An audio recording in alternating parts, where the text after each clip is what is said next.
Entre Nantes et Saint-Nazaire, l'une des 4 dernières centrales à charbon de France. La centrale de Cordemais risque elle aussi de fermer ses portes en 2022. Ce matin, devant quelques 200 employés, la CGT craint une fermeture anticipée du site, comme celle imposée à la centrale du Havre. L'annonce du Havre, elle est brutale. Aujourd'hui, on est certes martelé médiatiquement sur une volonté de Macron de fermer les centrales à charbon en 2022. On le voit bien encore mercredi dernier dans le discours d'Édouard Philippe à l'Assemblée sur la politique générale, où justement il réaffirme la volonté pendant un an de faire des gros efforts sur l'environnement. Par rapport à ça, on a quand même, nous, des grandes inquiétudes. À la CGT, on dénonce un discours démagogique quelques semaines après la percée des Verts au Parlement européen.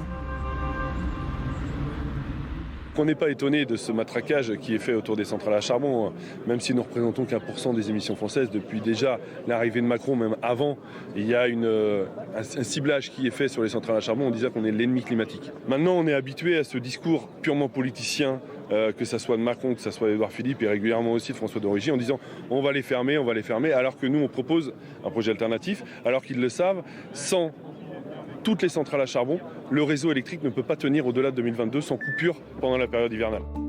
Pour survivre, EDF propose au gouvernement de transformer sa centrale en remplaçant le charbon importé de Pologne et d'Afrique du Sud par ce combustible plus écologique fait de déchets de bois. Objectif, diviser par 25 la production de CO2. Un projet rejeté par certaines associations écologistes, mais défendu par le maire de la commune. Pour se retraiter d'EDF, c'est toute l'activité du port qui est menacée. Si cette centrale se ferme, ça veut dire qu'il y a des salariés, des agents EDF, qu'il faudra retrouver un emploi par ailleurs, mais il y a également toute une activité économique qui est rattachée à ça.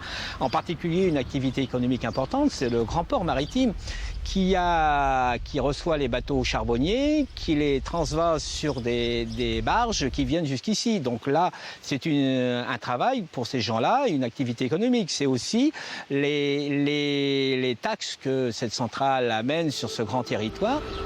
Entre les défenseurs de la centrale et les écologistes, le gouvernement tranchera à l'automne 2019.